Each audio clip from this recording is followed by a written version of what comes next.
Welcome back to Cayman Conversations Season 4. My name is Ralph Lewis. The Honorable Joseph Hugh was recently appointed leader designate of the People's Progressive Party. Today he talks about his new leadership role with the Progressives and elaborates on regen, tourism, and election 2025. Good afternoon, Mr. Hugh, and welcome back to Cayman Conversations. How are you doing today? I'm good. Good afternoon, Ralph. A pleasure to be back. It's been a little while, so happy to be here with you today. Right, great stuff. Well, first of all, congratulations on your new promotion. You're the designate of leader of opposition, and that's our first question today. Are you prepared for that role? Yeah, absolutely.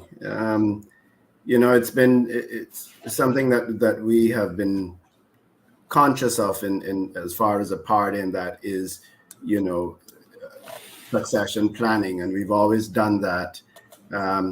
We were caught off guard at the last election because, remember, we had an early election, and so we had to speed things up a little. But historically, I think a lot of people out there would have loved to have seen the Honorable Kurt Tibbetts remain as leader in perpetuity. And yes. Perhaps he wears that throne regardless. But from then, Kurt recognized that it was time to pass the mantle and to bring in some fresh blood, and he passed it on to Sir Alden, and then of course Sir Alden then passed it on to the honorable leader at the moment, Roy McTaggart, who dedicated himself and has done a tremendous job. And looking forward to the 2025 elections. And where we are as a country and as a party, Roy saw it prudent to step aside at this time and pass on the mantle to myself. And doing what everyone else did as well. Kurt remained on to support Alden. Sir Alden remained on to support the honorable leader, and now the honorable leader has committed to running in the next election as well to support myself. In the party, and as well, God's willing, when we take the government as a part of the government. Okay, very good, very good. So are you ready? I am ready. I'm ready. This will be my fourth term. Should I be elected, it'll be my fourth term in government. I serve 2 terms as a government. The first 4 years was under the leadership of the then Deputy Premier, Mose Colonel, who I'm eternally grateful for. He took me into the Ministry of Tourism. He gave me free rein.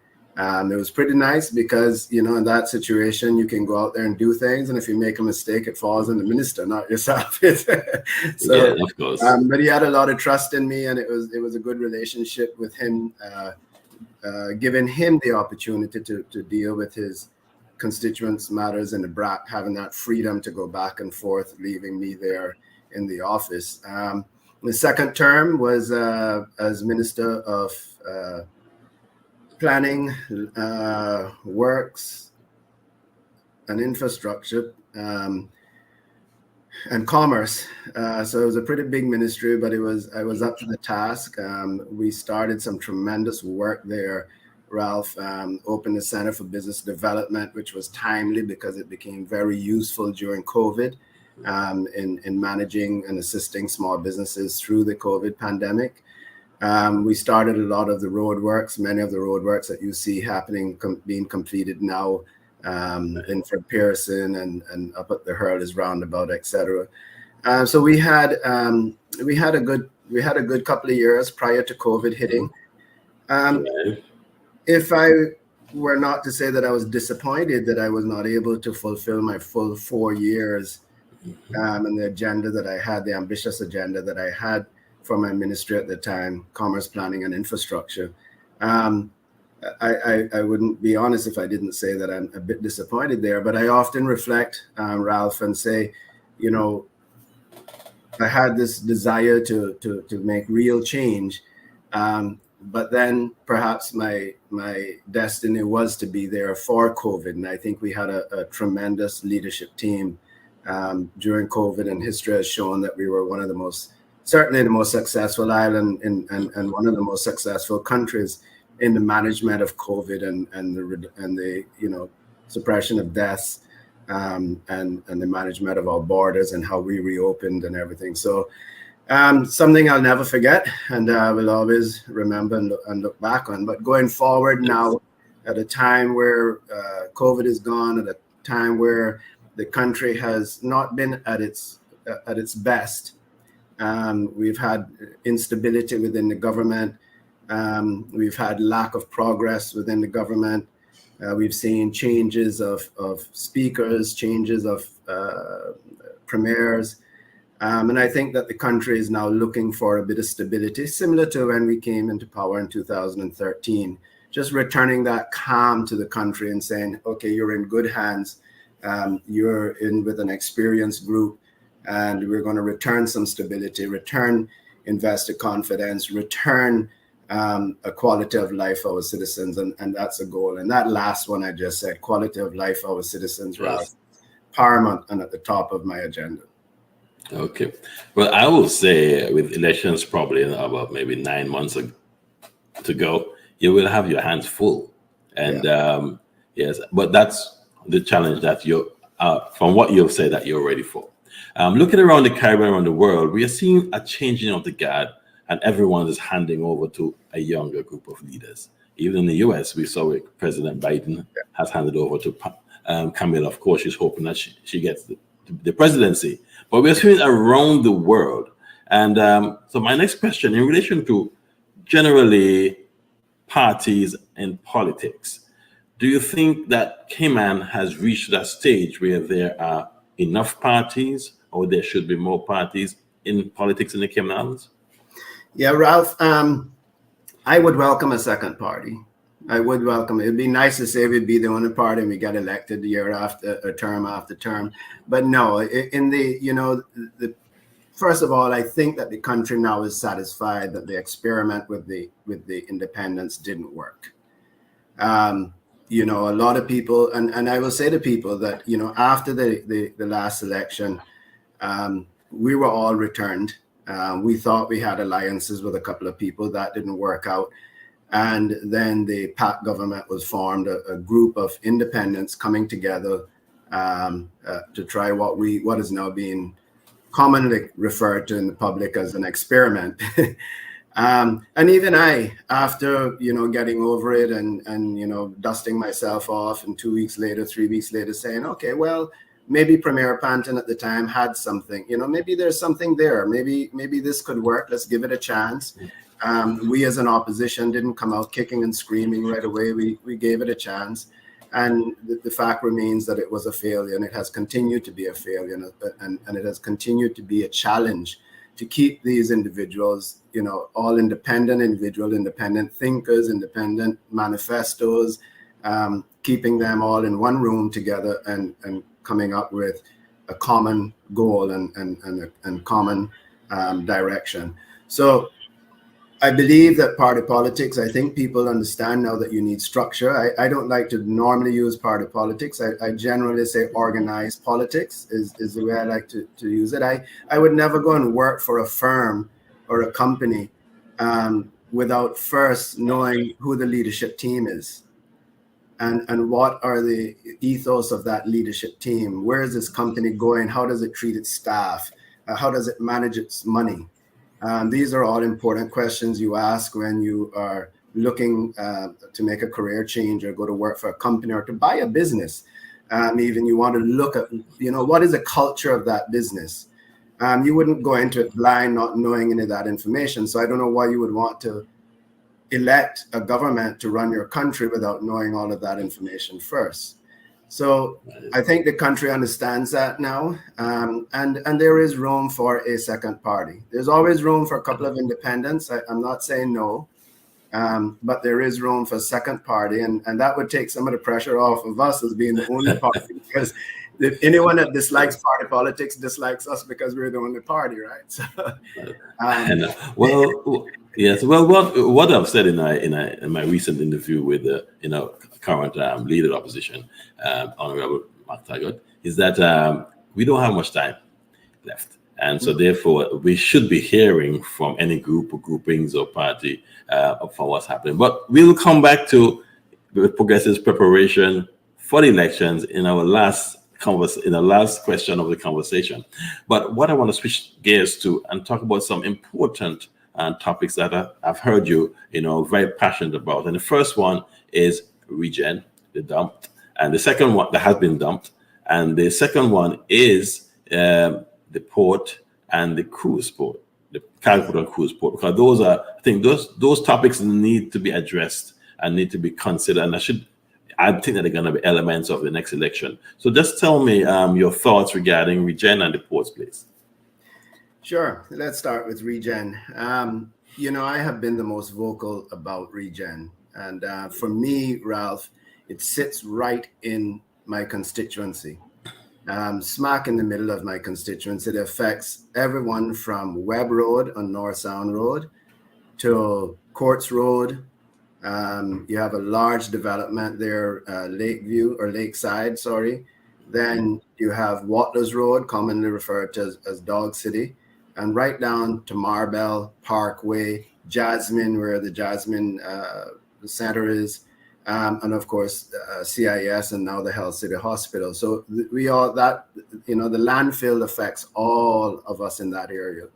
A lot of people like to talk about DART or whoever, but no, when that landfill fire happened, the last people to get into their homes over a week later were the people in Watlers Road in Dog City, because the fumes, the toxic fumes, the remaining fumes from that landfill and the direction the wind was blowing for the week following the fire didn't allow people to return to their homes. They struggled to get back. People suffering with asthma and other issues. And unfortunately, the shelter had closed.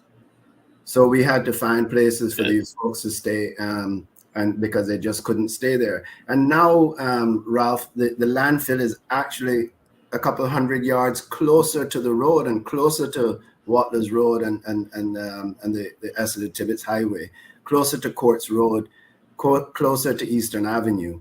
This could be a major, major environmental disaster. It really is shaping up to be. And I am truly concerned.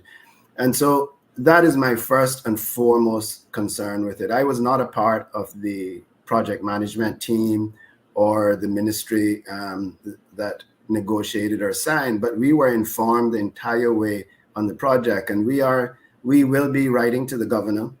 We will be seeking to meet with the governor and the Auditor General, because we believe that there are several issues with the Auditor General's recent report that was leaked.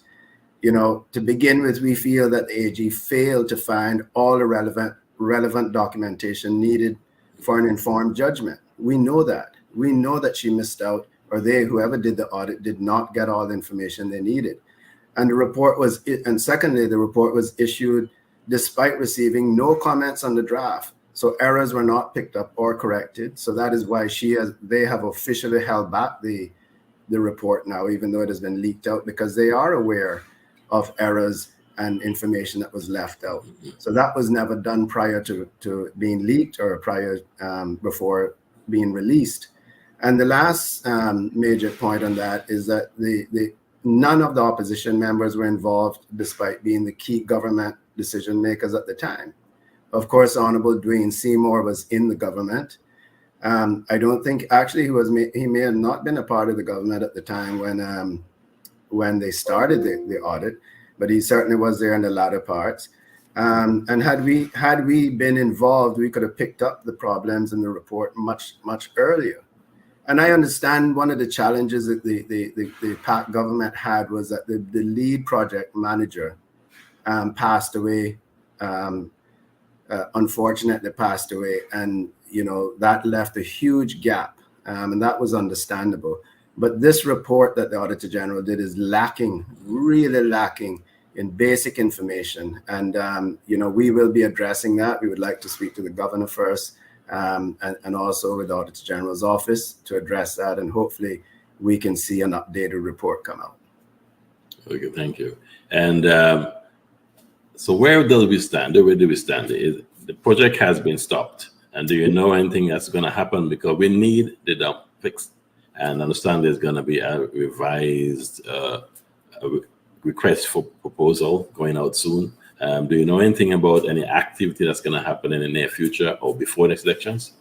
No, I don't, Ralph. The initial RFP that was done was handled strictly by the civil service and the project team at the time. We were left out of it completely.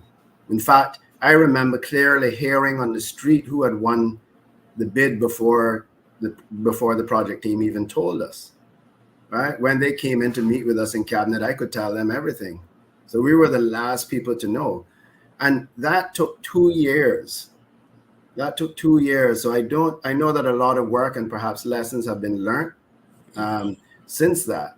But you have a couple of challenges. First and foremost, they are now having to negotiate with the DART consortium on how to exit and how much it's going to cost to exit the contract. It is going to cost several $1 million to exit that contract. I'm certain of that. Right? So I don't know if they're going to go back to the table and talk perhaps about de-scoping DART's involvement, maybe continuing on with the recycling plant or something, de-scope it, and then put back out a section of it for tender. And then perhaps the DART consortium may be able to then bid on it again. But I am concerned that after this fiasco, after 7 years, that anyone bidding on this project is going to come in at a very, very high level, because they're going to look at this and say, this is a risk. This is really a risk. And there's been so much misinformation put out there because it has just lingered on for so long that it's going to be difficult to have a competitive bidding process on anything else. And I have to believe that there's two things the government has to consider. How much longer, in reality, how much longer does the current landfill tipping site have? It is not 5 to 7 years, as they have said. Anyone looking at it, driving by and having a look at it, can tell that. They're talking about going even higher than the previous landfill that has now been capped. But at the rate they're going, I have confirmed, I have watched, they are not compacting and layering like they should. That would allow them to really extend the life of that landfill. So where are they going to move the landfill once we have reached capacity there, which is a couple of years away? What are we going to do? Is there a plan to reduce the amount of tonnage going into that tipping site? Or are they planning to move it to Bordentown, which is rumored? But if they're moving it to Bordentown, they have to build a road there first. Yes, of course. So, and they've just now released, chosen the route that they want to build the road there. So you're talking about a couple of years to build the road. They have to do the EIA and all that sort of stuff to build the road. And then after you build the road, you start building the tipping site out there or a waste energy plant out there. I don't know what the plans are, what they're thinking. So we'll have to wait to see what the RFP says. They gave a couple of options. The minister gave a couple of options in her speech. And I genuinely feel for her, because she came into this at the very end of it. I mean, they really just dropped her right into the middle of it, and baptism by fire into probably into one of the most critical infrastructure projects that this country has been facing for decades now. Yes. Unfortunately, got thrown in 7 years later. If I'm interject here, elections are, like I said, very soon to come, and this project will not finish in 6, 7, 8 months. No. And not even the bidding, even the RFP can be done in that time. Okay. If the progressives were to be successful, you as a leader, of course, am I right to say that will be top of your list to push to get done during the next government? Absolutely. Certainly top of the list from an environmental impact position. Certainly. And as the representative for Georgetown North, I also owe it to my constituents to deal with it. To deal with the threat of the fire there, the smell, the toxic fumes, all of the above are things that we have to address immediately. Okay. And that certainly will be something we will hit the ground running with. Okay. I want to jump into the other major, not topic, but project that I think needs addressing, the cruise port. We are losing money and our people are suffering. And, the current minister is really aggressively trying to get something done. But of course, time is running out. What's your take on this? Ralph, our take, certainly from the get-go, we had accepted that the cruise pairs weren't going to be built. But then we were pressing the government and pressing the minister to come up with a strategy, a cruise tourism strategy, which should include and should have painted a picture of what the future of cruise tourism looks like. Even if we're going to pivot that from what it currently is to something else with smaller ships or bigger ships, one big ship, whatever the case is, what is the strategy? And then what are we going to do for those who make a living from cruise tourism if we are not going to maintain the numbers we previously had? And that is the question, that's out there, that many people that do want to see cruise tourism return to the numbers that it used to be are not aware of. And I think that's one thing that we have to, at this stage now, Ralph, so much has changed. So much has changed. Post-COVID, we've seen they've now agreed, everybody understands that the cruise lines and the Cruise Association they were not joking when they threatened that there would be bigger ships being built and that they would not be stopping in the Cayman Islands. So that has come to fruition. I heard the minister say that there's another 30 being built over the next few years or something. So what you're going to see is the quality of cruise tourists that we're looking for are going to be on those bigger ships that are sailing by us. Okay. Now, of course, going back to prior to 2008, the 2008 recession, Cayman was enjoying 2.1 million cruise tourists. But still the tourists was around 200,000. Right? Just over 200,000. 2013, when we took office, it was all the way down to 700 and something thousand cruise tourists. And we were heavily subsidizing the Port Authority because the revenues from the head tax and the tourists were missing from the Port Authority's income. And then we grew cruise tourism back from 2013 to 17. We got it back up to about 1.8 million. We no longer had to support the Port Authority. Port Authority, yes. Subsidize. And we were also able to avoid an increase in port fees and port taxes, which were being proposed to make up for the shortfall on head tax and cruise tourism. Then we had the opportunity to build the port in partnership with several cruise lines, and we all know the history of that. Today, now we need to understand how many people still remain, how many Caymanians, I should say, still remain in cruise tourism. Because quite frankly, the damage has been done. People have lost their boats, people have lost their buses.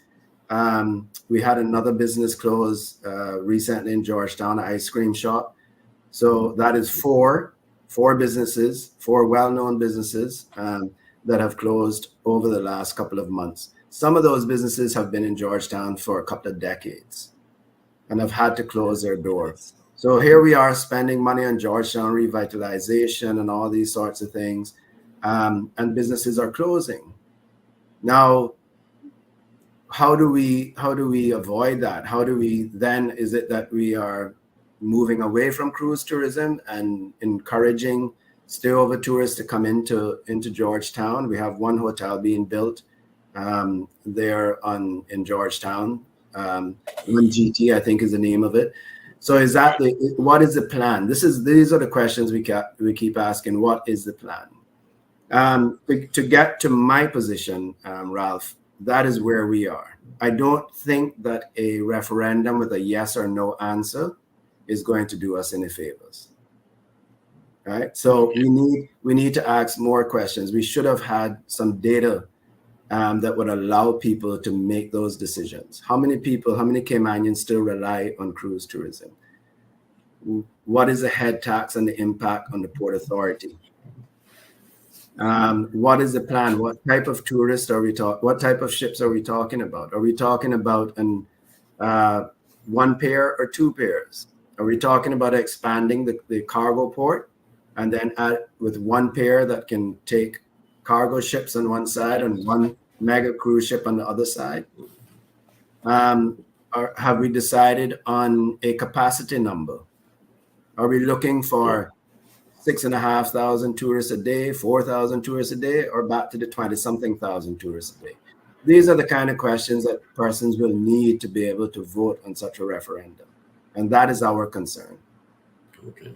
Well, I guess because, you know, in the previous government, you had worked on these projects that if and when it happens, it should not be too much of a challenge for you to move ahead with these things. And I think the country, from what I'm hearing, agrees most of the people want to have a port. Well, I personally see the importance of tourism here, and we can't depend on one pillar of the economy, but we also need to see the tourists increasing, and you know, our people are suffering. And if you're talking to one, everyone is competing for the tourist dollars, and I think that is something that we, of course, need our attention, and the cruise ports need to be developed sooner than later. All right, sir. Yes, I think we need some data to support that. I have always, and anyone that would have the interest can go back and see any interview ever done with me.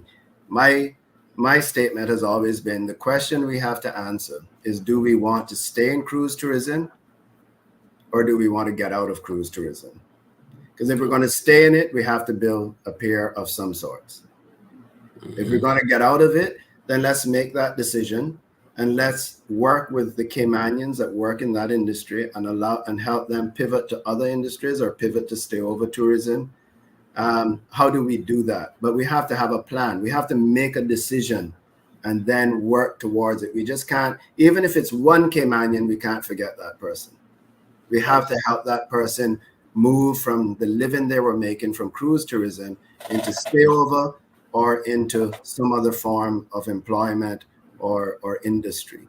We are in a position now, we've had, I mentioned, you know, stay over tourism being 200 and something, 300,000 in 2013. We're now, you know, over 400,000, almost doubling the amount of stay over tourists. We have 3 hotels currently under construction. So we have one GT in Georgetown, and we have the 2 there in Dixie, one by the cemetery and the Hyatt further down. So we have 3 more hotels under construction at the moment. We have seen Airbnb grow. In fact, in 2017, 16, 17, we had almost a 20% increase in tourism with no new hotel rooms. And so that had to be Airbnb and guest houses and those sorts of things. So is there enough there that we can, if the decision is not to build cruise pairs or a cruise pair, is there enough business there now that we can help those who are in the cruise tourism business, certainly the water sports side of it? We have to address what's going to happen downtown, but the water sports side of it, can we help them to move, get organized to attract the business from the smaller hotels, the Airbnbs, and the guest houses? Is there enough there, and how do we help them? I know we have the co-op.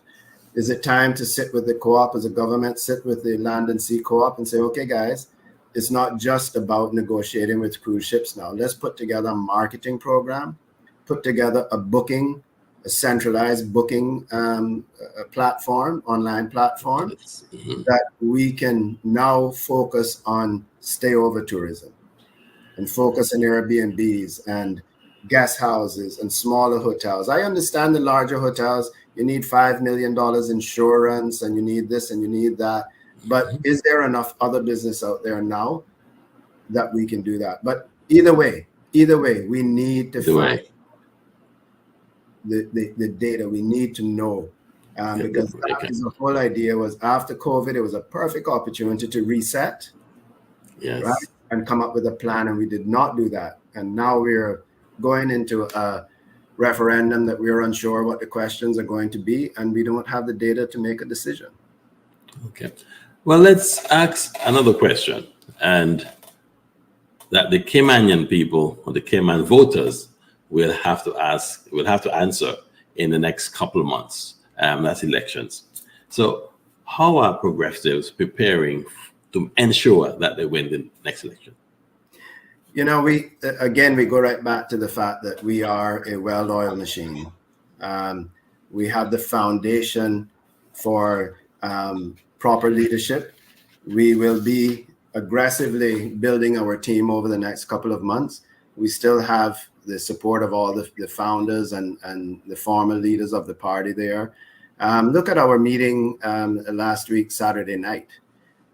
Standing room only. We actually had to open the back doors of the Seafarers Hall so that people could stand outside and hear what was happening. We are alive and well. We as a party and as an organization have the ability to just pick back up where we left off and go again. You know, and so that's where we are. We are putting we released some of the results. You would have gotten a package from our offices.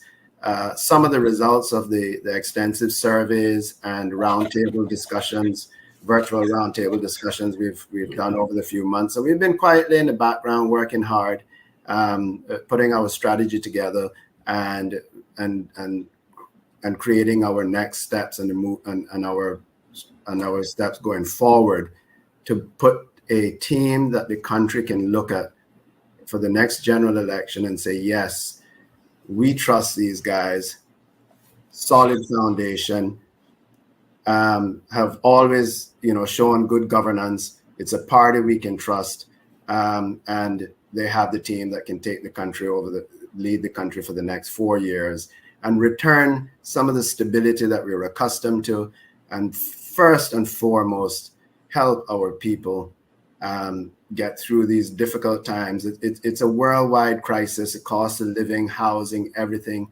But there is help. We can help them. There's ways we can do this. We're a small enough country that we don't have to end up going down the road that all of the larger countries have taken or are going. We can work for our people, all of our residents, but importantly, the Caymanian people. Yes. In the past, Mr. Joey, the progressives have created governments with assistance from independents, and that worked, I think, previous term. But the last time, a number of the independents who have promised to form the government, you did not. Are you going to rely on those promises again going forward?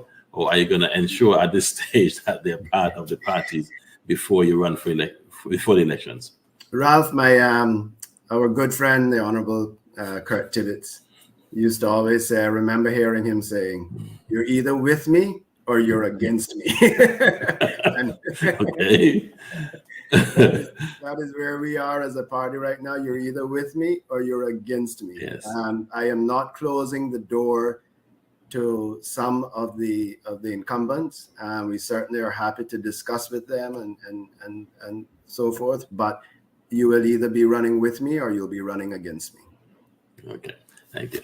Mr. Joey, time has gone, and I really thank you for coming on, but I want to invite you back because there are many other questions I would like to ask you, and our readers and listeners would want to hear as well, but there's only so much we can get into this 30-minute segment. So I'd like to invite you back sometime soon so we can discuss some of the topics that we actually just skimmed over. And I want to thank you for coming in and look forward to talk with you again. And any final words? Yeah, Ralph, thank you so much for having me. And I am certainly willing to come back on as often as you would like. There is a lot to talk about. We'll be hearing a lot more as we go forward. And of course, as you know, again, one of the main advantages of being a party is that later on, prior to the elections, we will be rolling out a full manifesto, which gives us a roadmap for the 4 years, and persons will be able to look at that and say, yes, this is what we want. And then when we take office, we'll tick the boxes and go through and say, this is the roadmap that we created. We're unified as one, and we're going to go do this. So we can keep talking. There's a lot of things we can talk about as we build up to that point. And we have a lot of exciting things coming up in the future for the party and for the country. And so, yeah, let's do this again. Okay, thank you very much, and have a wonderful evening.